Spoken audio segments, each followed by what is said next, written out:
Olá, caros irmãos em Cristo, sejam todos muito bem-vindos à nossa Casa de Bezerra, virtualmente aqui em nosso canal na internet. Estamos aqui novamente para falar, sentir, refletir e nos harmonizar com o estudo do Evangelho de Jesus à luz da doutrina espírita.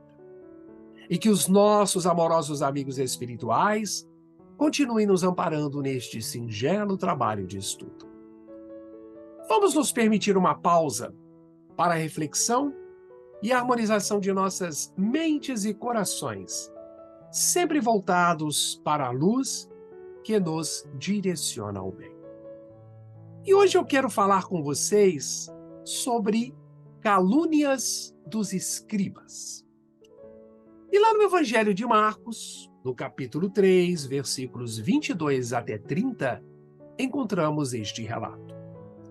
E os escribas, que haviam decidido, ou melhor, descido de Jerusalém, diziam: está possuído por Belzebu, e também é pelo príncipe dos demônios que ele expulsa os demônios.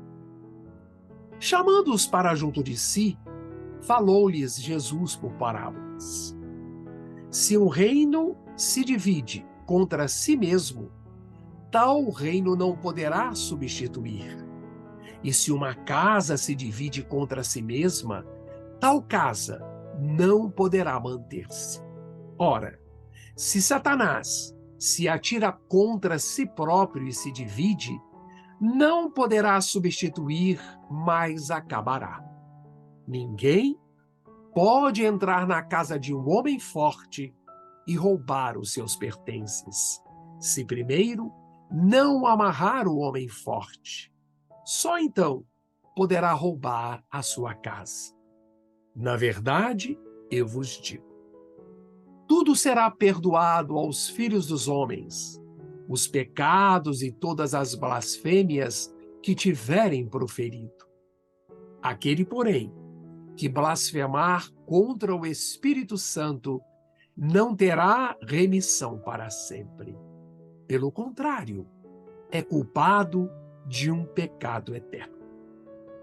É porque eles diziam: ele está possuído por um espírito impuro. E atribuir às entidades maléficas o poder de fazer o bem é o que revela uma verdadeira insanidade.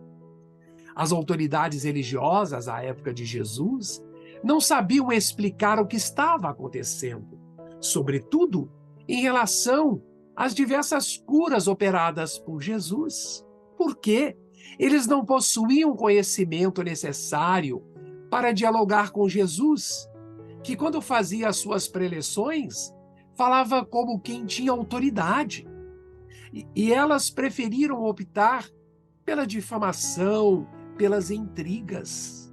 Daí, os escribas que vieram a Jerusalém afirmarem de uma forma completamente irresponsável: está possuído por Belzebu.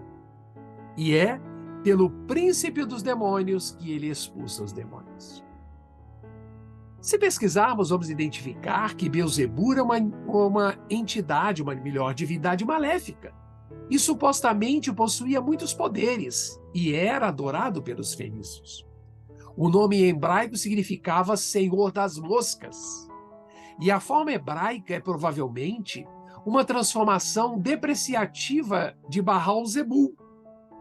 E durante o período chamado greco-romano, o nome Beelzebul passou a ser usado para designar um chefe entre os demônios, em contraposição a quem? A Deus. Jesus nega que expulsa os demônios pelo poder de Beelzebu, o soberano dos demônios. Encontramos assim mais uma das dificuldades que a interpretação literal transmite e que, por meio de certas normas humanas, levantavam-se a possibilidade irracional de haver um ser que competia com Jesus, um poder com uma intensidade contrária, uma intensidade do mal. Na verdade, as autoridades religiosas à época de Jesus tinham medo de Jesus, afastar do poder temporário e das vantagens materiais que eles usufruíam. Não estavam realmente interessados, esses homens, em compreender a mensagem de amor universal que o mestre Nazareno lhes transmitia. Nunca houvera antes uma movimentação humana tão expressiva.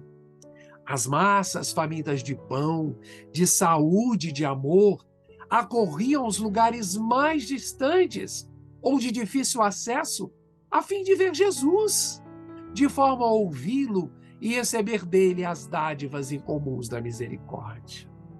Jesus sintetizava à época todas as informações do Velho Testamento, que anunciavam o advento do Messias ao planeta sofrido, aos homens e mulheres ansiosos por paz e por motivos para viver.